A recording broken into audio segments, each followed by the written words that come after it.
আমার মনে হয় যে ওনার সর্বোচ্চ শাস্তি ফাঁসি হওয়া উচিত।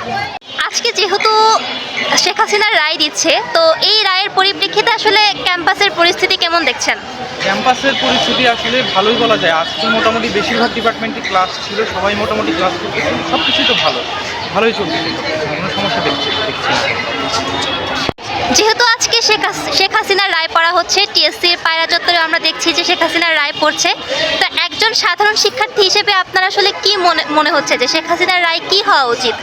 একজন সাধারণ শিক্ষার্থী হিসেবে আমার মনে হয় শেখ হাসিনার পুরোপুরি আসল যে শাস্তিটা, সর্বোচ্চ শাস্তিটাই তার হওয়া উচিত।